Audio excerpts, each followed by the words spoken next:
दुर्लभ है और बहुत कम लोगों को मिलता है। तो उन सौभाग्यशाली लोगों में मैं अपने आप को समझता हूँ कि आज मैं अपनी मातृभूमि में अपने लोगों की सेवा करता हूं। ये भी मैं बताऊं कि आजकल जो आयुष्मान भारत योजना है उसके अंतर्गत फ्री ऑफ कॉस्ट हम ये सर्जरी कर रहे हैं। ये नारायणा हॉस्पिटल, नारायणा हॉस्पिटल कर रहे हो, चाहे वो फ्रैक्चर की सर्जरी है, चाहे वो नी रिप्लेसमेंट और हिप रिप्लेसमेंट की सर्जरी। जब एक व्यक्ति का संसार में, इस धरती में जन्म होता है तो उसके बाद वो शिक्षा ग्रहण करता है, शिक्षा, फिर उच्च शिक्षा, और उसके बाद वो खोज करता है नौकरी की। जब उसे नौकरी मिल जाती है तो उसके बाद वो संतुष्ट हो जाता है। वो कहता है कि मेरा कार्य समाप्त, अब मैं अपना जीवन यापन जो है वो बड़ी संतुष्टि से करूंगा। और ऐसा लगता है ये जितने भी लोग इस प्रक्रिया से गुजरते हैं उन्हें ऐसा लगता है, शायद उनके माइंड में ये कॉन्सेप्ट, ये थॉट बिठा दिया जाता है कि उनको लगता है कि वो बस यहाँ पर नौकरी करने, शादी करने और उसके बाद मृत्यु के लिए ही पैदा हुए हैं, बस वो यही करेंगे।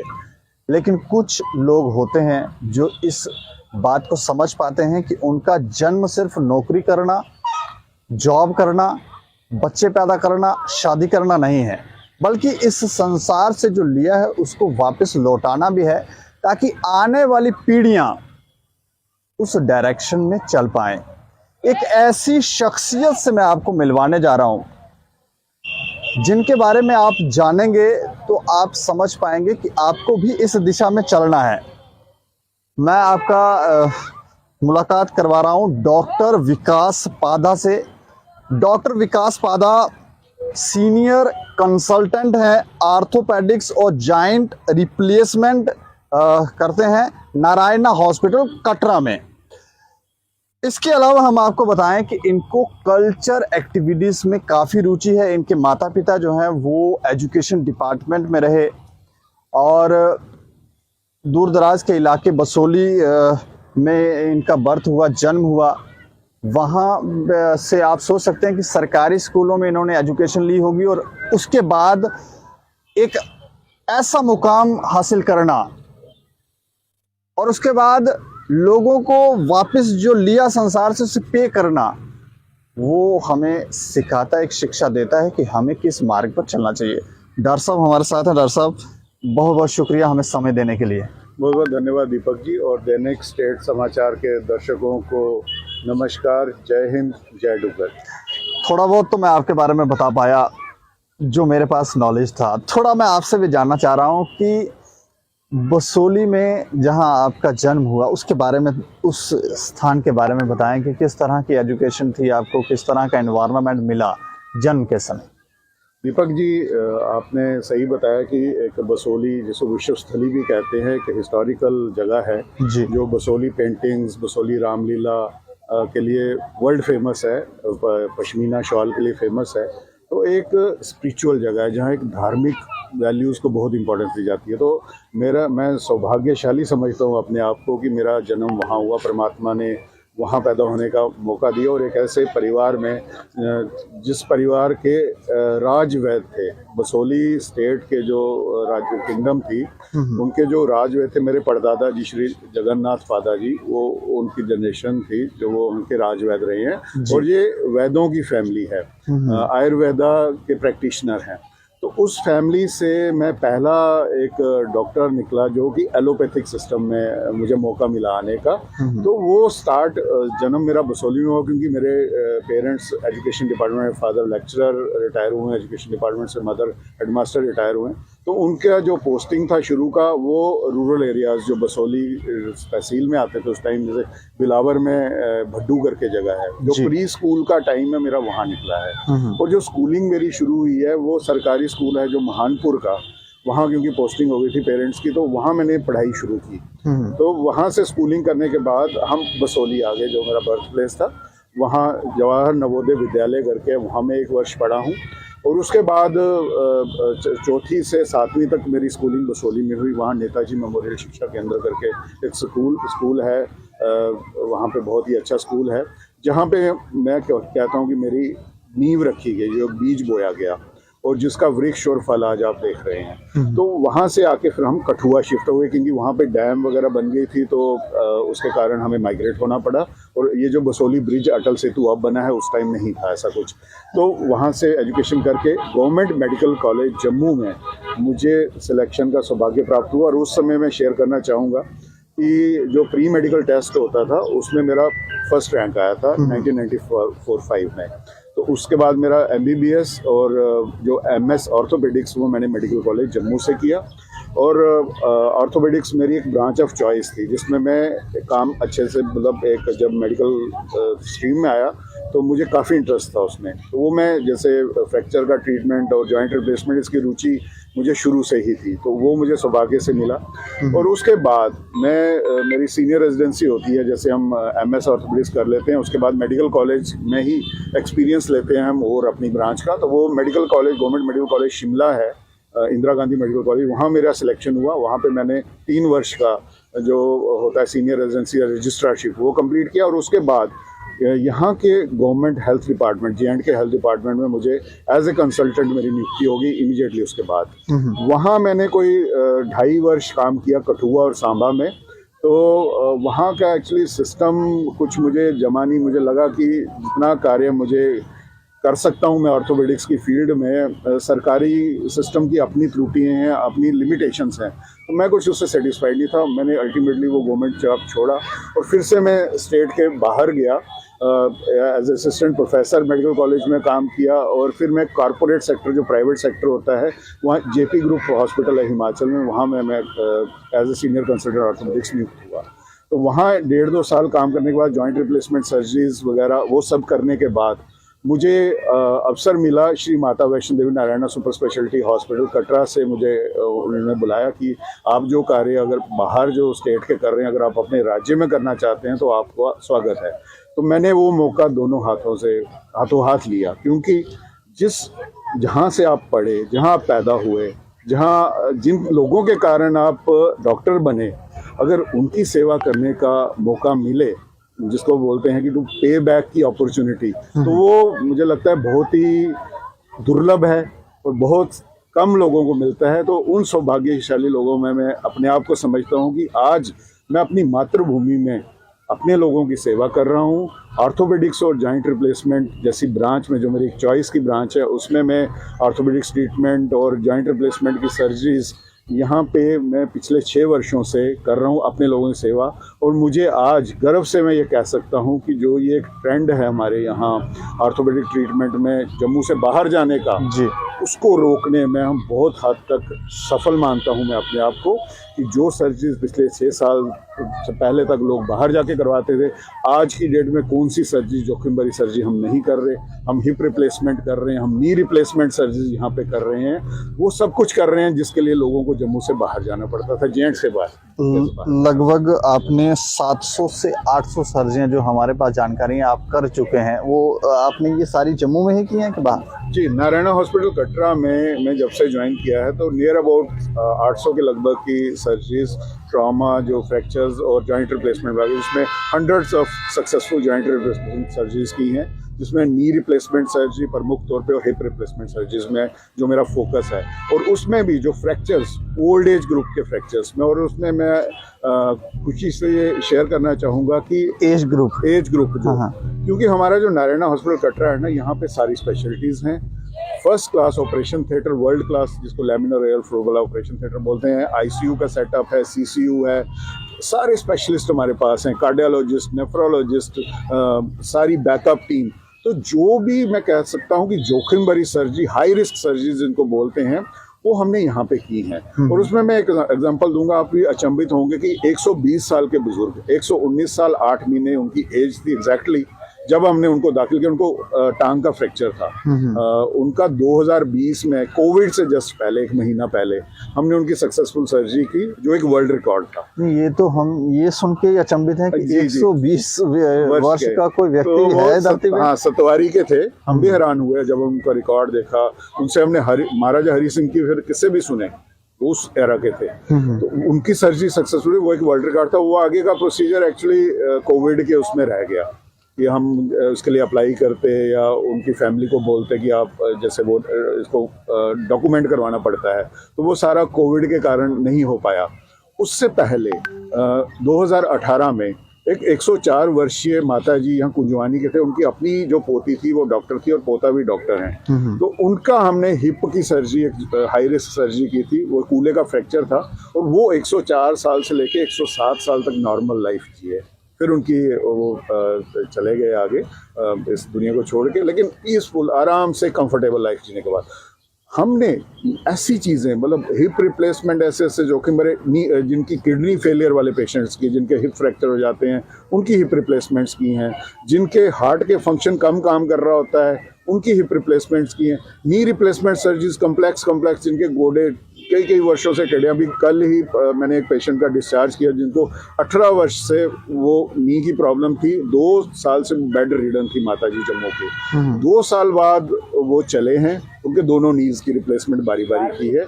और ये भी मैं बताऊं कि आजकल जो आयुष्मान भारत योजना है उसके अंतर्गत फ्री ऑफ कॉस्ट हम ये सर्जरी कर रहे हैं। अगर नारायणा हॉस्पिटल, नारायणा हॉस्पिटल कर रहे हो, चाहे वो फ्रैक्चर की सर्जरी है, चाहे वो नी रिप्लेसमेंट और हिप रिप्लेसमेंट की सर्जरी। ऐसे नी रिप्लेसमेंट और हिप रिप्लेसमेंट करवानी हो 2 से 2.5 लाख का खर्चा है। और जो आयुष्मान कार्ड लेके आ रहा है, और हमारे यहाँ हर नागरिक को आयुष्मान कार्ड जम्मू कश्मीर में लागू है, तो उनको मिल सकता है, तो वो फ्री ऑफ कॉस्ट ये सर्जरी करवा सकते हैं। गरीब से गरीब कोई भी आके करवा सकते। और मैंने डोडा के पेशेंट्स हो गए, पुंछ के पेशेंट्स हो गए, बनी के पेशेंट्स हो गए, दूर दराज के, जिनको कई ऐसी फैमिलीज के जिनके पास कपड़े नहीं थे ढंग के पहनने के, वो कैसे 2-2.5 लाख की सर्जरी प्राइवेट कॉर्पोरेट हॉस्पिटल में कभी जिंदगी में नहीं सोच सकते। सरकारी में हम तब भी सोच सकते हैं कि फ्री ट्रीटमेंट हो गया। प्राइवेट हॉस्पिटल में, कॉर्पोरेट हॉस्पिटल में फ्री सर्जरी एक गरीब आदमी की, जिसके पास मैं कह रहा हूँ कि ढंग से कपड़े नहीं है लगाने के लिए, वो होना एक अचंभा है।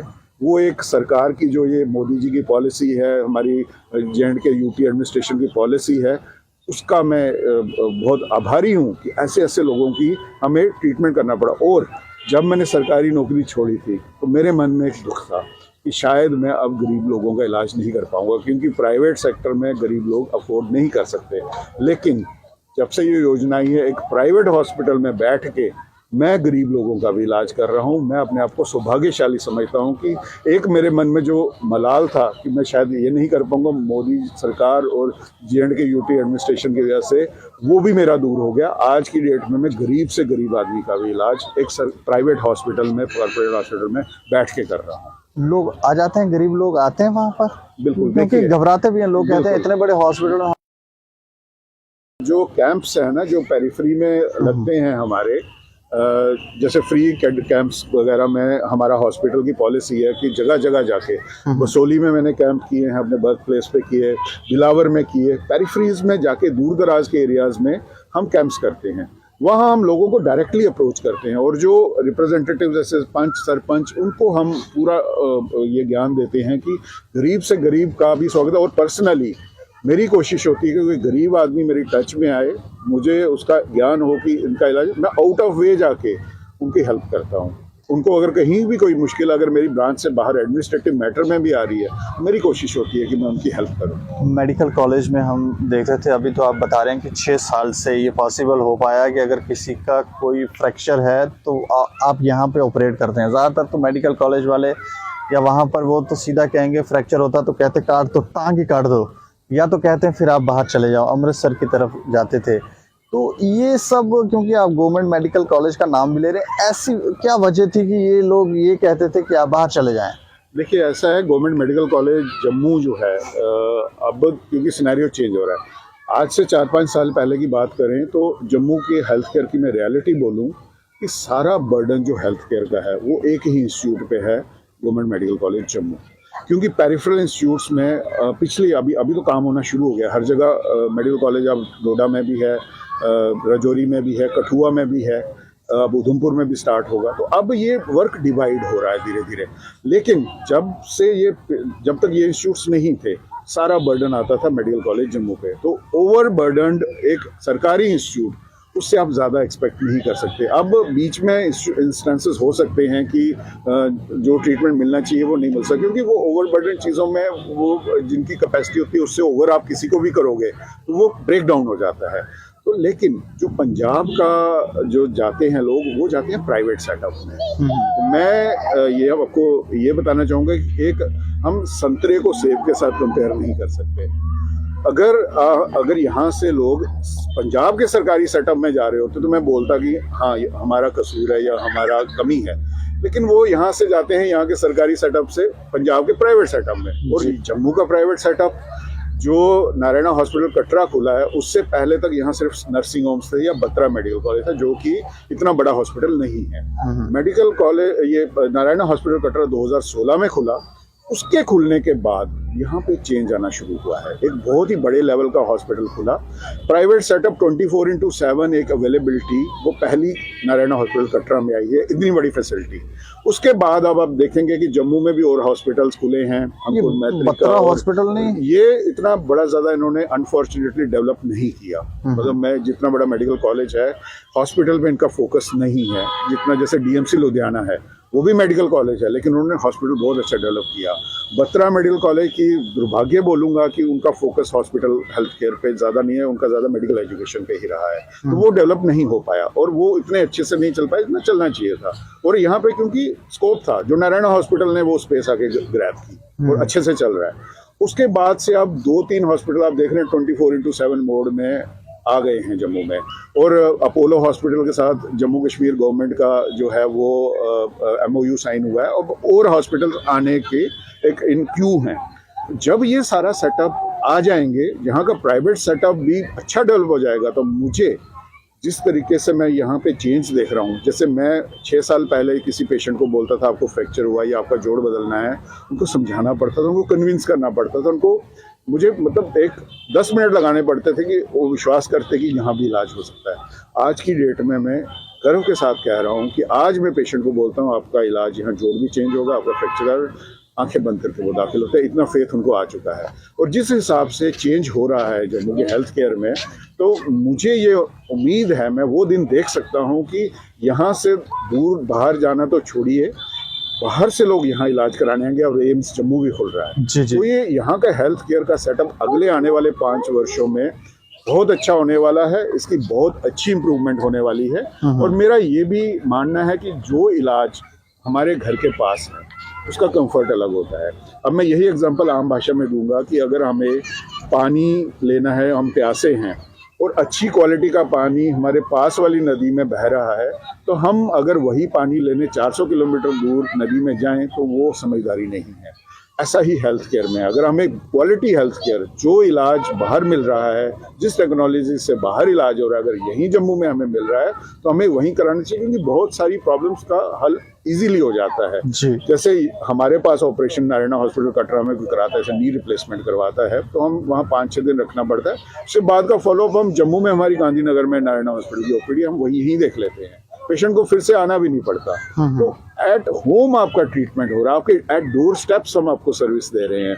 तो इसमें एडिशनल परेशानी लेने की जरूरत ही नहीं है। अब वो दौर गया कि फ्रैक्चर हुआ तो वो पंजाब जुड़ेगा या अमृतसर जुड़ेगा, नहीं, आपका फ्रैक्चर यहीं जुड़ेगा, आप यहीं चलेंगे।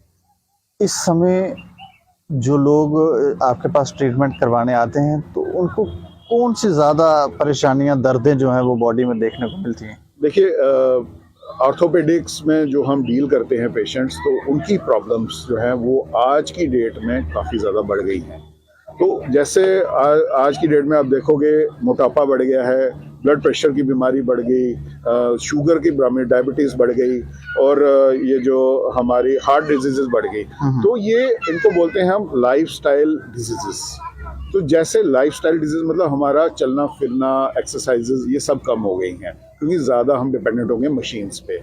अगर किसी बच्चे ने किसी दुकान पे जाना है गली के बाहर, वो स्कूटी पे जाता है, वो चल के नहीं जाता। ये हम सब की कहानी है, क्योंकि आजकल मशीनों पे डिपेंडेंट, रिमोट चलाना है, चल के टीवी का स्विच नहीं बदलना, रिमोट से कर देना। तो उससे हम बॉडी का यूज़ कम कर रहे हैं। जब बॉडी का यूज़ कम कर रहे हैं तो जॉइंट्स और ये जो बोन्स हैं, इनको चलाने वाले मसल्स वो कमज़ोर पड़ रहे हैं। उसकी वजह से क्या हो रहा है, हमारे जो नेक पेन, बैक पेन, जोड़ों की दर्दें, ये सब बढ़ रही हैं because of change in lifestyle. Back pain तो कुछ ज़्यादा ही लोगों को होती है। जी, नेक पेन और बैक पेन ये जैसे स्पाइन के जो मसल्स होते हैं हमारे, उसके कमज़ोरी के कारण क्या होता है, जब हम एक्सरसाइजेज नहीं करते हैं या इनको यूज़ नहीं करते हैं, मसल्स कमज़ोर हो जाते हैं। तो मसल्स कमज़ोर होने के कारण सारा स्ट्रेस जो है वो हमारी स्पाइनल कॉर्ड जो होती है, जिसमें वर्टिब्रे होते हैं, डिस्क होती है, डिस्क प्रॉब्लम आपने सुना होगा, वो सारा उसमें आ जाता है लोड, मसल्स के बजाय। तो वो लोड जब आता है तो हमारी डिस्क है वो जल्दी घिसना शुरू हो जाती है। और दूसरा, जो हमारे गलत तरीके के जो पोस्चर्स होते हैं, जैसे हम ज़्यादातर मोबाइल यूज़ कर रहे हैं, ज़्यादातर हम लैपटॉप पे हैं, तो उसमें भी हम जैसे घर पे भी टीवी देखना है, हमने बेडरूम में टीवी लगाए हैं, कोई सराहना इधर रख के टीवी देख रहा है, कोई ऐसे करके देख रहा है, कोई पढ़ रहा है तो ऐसे करके पढ़ रहा है। तो ये पोस्चर जिसमें हमारे स्पाइन को यूज़ करना चाहिए, उससे हम हटके कर रहे हैं, तो उसके कारण जो है स्ट्रेस बढ़ रहा है स्पाइन को, डिस्क की प्रॉब्लम बहुत कॉमन हो रही है। तो ये भी एक कारण है। दूसरा, विटामिन डी की कमी। विटामिन डी हमें मिलती है धूप में, वो भी 30 से 45 मिनट आपको ऑलमोस्ट, जैसे बचपन में हमारे टाइम तो हमें था कि हमारे दादाजी बोलते थे कि संडे के दिन कपड़े उतार के अपने अंडर गारमेंट्स में आपने मालिश करनी है, धूप में बैठना है। उस तरीके से विटामिन डी मिलता है। आजकल मुझे बताइए कौन बैठता है? नहीं बैठ सकते, क्योंकि टाइम नहीं है, सब कुछ इंडोर है। अब मैं अपनी भी बात करूं तो मैं या तो ओपीडी में बैठा रहता हूं या ऑपरेशन थिएटर में बैठा रहता हूं, तो हम सब में विटामिन डी की कमी है। विटामिन डी चाहिए हमें अपने ब्लड्स में, जो कैल्शियम होता है, चाहे हम खा भी रहे हैं, ब्लड में पहुंच भी रहा है, हड्डियों तक पहुंचाने के लिए। अगर विटामिन डी की कमी है तो जो कैल्शियम अगर हमारी भरपूर मात्रा में हम खा भी रहे हैं, वो हमारी हड्डियों तक नहीं पहुंचेगा, और कैल्शियम प्रोटीन हमारी हड्डियों तक नहीं पहुंचेंगे, हमारी हड्डियाँ कमज़ोर होंगी। तो उसके कारण ये बीमारी है, ऑस्टियोमलेशिया जिसको बोलते हैं, वो होता है। ये भी दर्द का कारण है, बैक एक, नेक एक, इससे भी एक फैक्टर है। और तीसरा, जो हमारी मोटापा आ रहा है, ओबेसिटी। आप देखो 30-30 साल की लेडीज़, पुरुष मोटे हो रहे हैं, पेट निकला हुआ है, ओवरवेट है। एक बॉडी मास इंडेक्स होता है, आपकी हाइट के हिसाब से आपका कितना वजन होना चाहिए।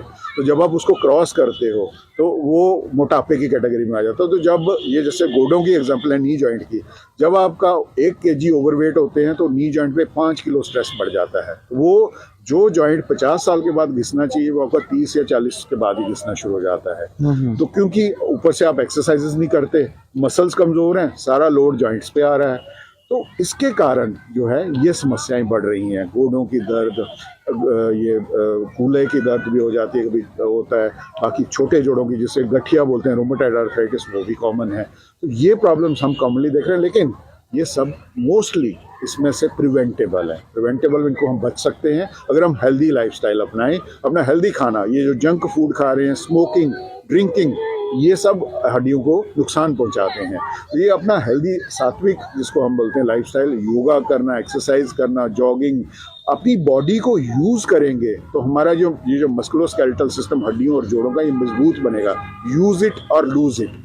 जब हम इसको यूज़ नहीं करेंगे तो ये कमज़ोर पड़ेगा, मसल्स भी, हड्डियाँ भी, सारे कमज़ोरी आएगी और ये समस्याएं बढ़ेगी। उस हिसाब से तो फिर हमारा जो रूरल जगहों पे जो कल्चर था, जो लोग वहाँ पर काम काज करते ही रहते हैं, वो सुबह से शाम तक काम ही करते रहते हैं, तो वो सही कल्चर है? फिर ये वाला जो कल्चर है, बिल्कुल, जो हमारा आज भी, मैं कहूँगा अगर रूरल एरियाज़ के कंपैरेटिव में अर्बन एरियाज़ का देखा जाए तो वहाँ पे ऑर्थोपेडिक्स प्रॉब्लम्स कम होंगी।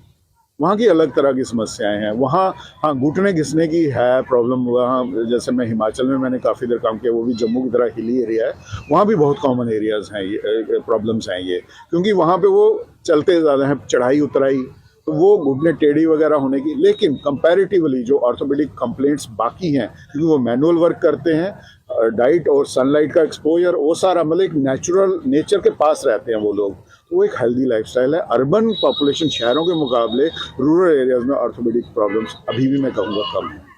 इसके अलावा थोड़ा सा इससे हटेंगे कि सुनने में आया कि आप कल्चर एक्टिविटीज़ में भी रहते हैं और अपने हमारे जम्मू कश्मीर के कल्चर को प्रमोट भी करते हैं, उसके बारे में थोड़ा बताएं। देखिए, एक तो प्रोफेशनल हूँ मैं, दूसरा मैं अपनी मातृभूमि को बहुत प्यार करता हूँ।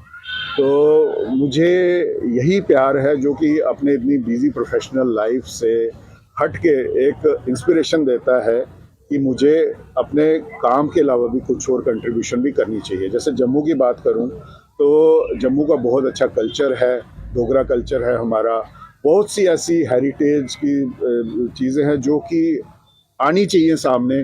जैसे एक किस्म से मैं सोशल मीडिया पे भी बहुत एक्टिव हूँ, मैं इसी कारण, क्योंकि मैं अपने जम्मू को प्रमोट करता हूँ ट्विटर पे, फेसबुक पे, इंस्टाग्राम पे। तो मैं जितना मेरे पास समय बचता है तो मैं उस पर इसी को यूज़ करने में लगाता हूँ। बाकी हम एक्टिविटीज़ जो भी होती हैं, इसके अलावा कोई कल्चर को प्रमोट करने की मेरी कोशिश रहती है मैं जाके भाग लूँ। तो जम्मू एक बहुत ही मल्टी कल्चरल प्लूरल एरिया है, सेकुलर जगह है, जिसने सबको एक हमारा इतिहास है पर्टिकुलर। हमने अगर भारत की सीमाएं किसी ने पहुंचाई हैं तिब्बत तक, अफगानिस्तान तक, तो वो डोगरा रूलर्स ने, जनरल जोरावर सिंह ने, महाराजा गुलाब सिंह के टाइम पे, और आगे का जो रूल यहाँ पे प्रोग्रेसिव हुआ है उसका दुनिया में अब पता ही नहीं है किसी को। आप जम्मू कश्मीर की बात करेंगे तो हम लोग छिप चुके हैं। मैं एक टर्म कॉइन की है जम्मू ब्लाइंडनेस की, जम्मू की तरफ देखता ही कोई नहीं है, जम्मू दिखता ही नहीं है किसी को, सिर्फ कश्मीर दिख रहा है, वो भी वहाँ की अलग प्रॉब्लम्स हैं। तो उसके कारण जम्मू को सामने लाना, जम्मू के जो हेरिटेज है, कल्चर है, उसको बाना, उसमें हम में से हर एक को कंट्रीब्यूट करने की ज़रूरत है। तो वो मुझे ड्राइव करता है कि मैं इसमें अपने आप को वोकल करूं। इसमें मैं अपनी एक्टिविटीज़ जैसे कोई सिंगिंग है, पेंटिंग है, हमारी बसोली पेंटिंग्स, उनको प्रमोट करने के लिए, बाकी जो हमारे सिंगर्स हैं उनको प्रमोट करने के लिए हम उनमें पूरा अपने हर प्लेटफॉर्म पे हेल्प करने की कोशिश करते हैं। तो वो मेरा पूरा वो रहता है। और सोशल मीडिया पे, खास करके ट्विटर पे, मैं जम्मू की बात करना पसंद करता हूँ। वो मेडिकल की तो करता ही हूँ कभी कभी, ज़्यादा मैं वहाँ जम्मू की बात करने के लिए, डोगरा कल्चर और ये सारी बात करने के लिए मैं प्रमुखता से करता हूँ, ताकि लोग जम्मू को भी जाने, जम्मू की अच्छाइयों को जाने, यहाँ की ये भी एक प्रायोरिटी। इसके अलावा सिंगिंग के लिए, आपके लिए सुना कि आप सिंगिंग भी करते हैं, कुछ सुनाएंगे ताकि हमारे दर्शक भी सुन पाएं कि सिंगिंग का मुझे बचपन से शौक है। मेडिकल में जाने के कारण वो कुछ दबा दबा रह गया था। अब क्योंकि सोशल मीडिया का वो था, तो एक ऐप थी, स्म्यूल ऐप आई, तो उसमें बैकग्राउंड म्यूजिक के साथ गा सकते। तो मैंने समझ लो कि स्कूल टाइम पे गाता था मैं 94 तक, जब स्कूल में था। कॉलेज लाइफ में मैंने बंद कर दिया वो पढ़ाई लिखाई के चक्करों में। तो उसके बाद 2015 में मैंने स्म्यूल ऐप में डाउनलोड करा और गाना शुरू किया। वो मैंने शौक रखा हुआ है और वो बीच बीच में गाता रहता हूँ, सोशल मीडिया पे शेयर करता रहता हूँ। तो वो पैशन है मेरा, सीखा नहीं हूँ कहीं से। कुछ सुना सके? हाँ, तो ये मैं डोगरी के गाने भी मुझे काफ़ी अच्छे लगते हैं। तो उसमें एक हिमाचली कम डोगरी में ही है, एक मैं वो गाना पसंद करूँगा। माए नी मेरी शिमले दी राहें, चंबा कितनी दूर हो, चंबा कितनी दूर। ओ शिमले नी बसना, कसोली नी बसना, शिमले नी बसना, कसोली नी बसना, चंबे जाना जरूर हो, चंबे जाना जरूर। माए नी मेरी शिमले दी राहें, चंबा कितनी दूर हो, चंबा कितनी दूर। आप कमाल का गाते हैं। आपने ये प्रोफेशनली भी सीखा है? नहीं, मैं कभी सीखने का मौका नहीं मिला, जस्ट पैशन फॉर म्यूजिक। तो ये बीच में कभी कभी समय मिलता है तो स्ट्रेस, क्योंकि हमारा प्रोफेशन बहुत स्ट्रेसफुल है, तो उसको दूर करने के लिए गाना बहुत बड़ा एक मैंने देखा है कि म्यूजिक सुनना तो स्ट्रेस रिमूव करता है, गाना बहुत बड़ा स्ट्रेस रिलीवर है। तो कभी भी बहुत स्ट्रेस बढ़े तो गाना गा लेते हैं। आज हमारे संसार में, अंत में ये जानना चाह रहा हूँ कि आप थोड़ा सा संदेश भी दें कि लोग जो हैं वो पे बैक नहीं करना चाहते अपनी सोसाइटी को, अपने समाज को, बस खाना चाहते हैं, और ऐसा लगता है जैसे ये पूरा संसार ये खा पी के ख़त्म ही करना चाह रहे हैं। तो क्या संदेश देना चाहेंगे, क्योंकि आप बहुत ही प्रतिभाशाली हैं? तो थोड़ा दीपक जी, ऐसा है कि जो हमारा पुराना सनातन सिस्टम है, इसमें अलग अलग तरह की स्टेजेस ऑफ लाइफ बताई गई हैं। जैसे शुरू में ब्रह्मचार्य, फिर गृहस्थी का आ गया, फिर उसमें वानप्रस्थ का आ जाता है। तो वो उस सिस्टम के हिसाब से पुराने टाइम में जो वानप्रस्थ वाला टाइम है, उसमें वो टाइम था तो पे बैक, जैसे वो अलग समय था।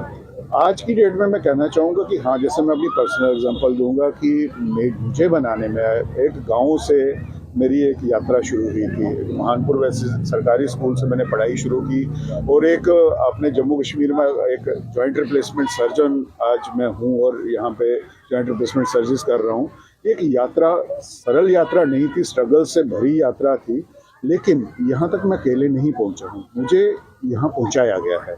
बहुत से लोगों का कंट्रीब्यूशन है, मेरे उन प्राइमरी स्कूल के टीचर्स का जिन्होंने मुझे पढ़ाया, मुझे इनकरेज किया, बसोली में जिन्होंने मुझे पढ़ाया, महानपुर में पढ़ाया, मुझे कठुआ में पढ़ाया, मुझे मेडिकल कॉलेज जम्मू में पढ़ाया, इनकरेज किया। उन लोगों का रोल है, सिर्फ टीचर्स का नहीं, बाकी लोगों का भी, जो आके शाबाशी देते थे, जो हमें मतलब प्रोत्साहन देते थे, उन सब ने हमें कहीं पहुंचाया है।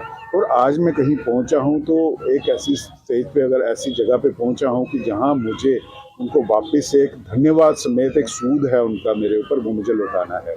तो ये भाव बहुत ज़रूरी है, तभी सोसाइटी हमारी ग्रो करेगी। जिन लोगों का योगदान है, इट्स टाइम टू पे बैक। उनको मुझे वापस जो ना दिया है, मैं चाहता हूँ कि कई गुना करके मैं उनको लौटाऊँ। उसमें कई मेरे टीचर्स थे जिनको कोई प्रॉब्लम्स आई तो मैंने उनका हल किया, कईयों की मैंने सर्जरीज भी की, कईयों के रिलेशन में, कईयों के मेरे दोस्त हैं, उनके माता पिता का इलाज, उनका भी सहयोग रहता है, दोस्तों का बहुत बड़ा रोल रहता है। अभी 10 दिन पहले ही मेरे बेस्ट फ्रेंड, उनकी मदर का मुझे सर्जरी करना पड़ा, अनफॉर्चुनेटली वो गिर गए। तो वो एक मौका मुझे मिल रहा है। तो ऐसे भी सोसाइटी के अलग अलग कार्य करने के लिए, जहाँ के जो हमारे पिछड़े हुए लोग हैं, जो गरीब लोग हैं, उनके लिए काम करने का मुझे लगता है हर एक को, जिसको परमात्मा मैं कहता हूँ एक मौका देता है, ये एक चांस है, एक अपॉर्चुनिटी है। और मैं सौभाग्यशाली हूँ, लकी हूँ कि मुझे ये मौका मिला, एक चांस है, और मैं इस चांस को यूटिलाइज करके आई वांट टू पे बैक।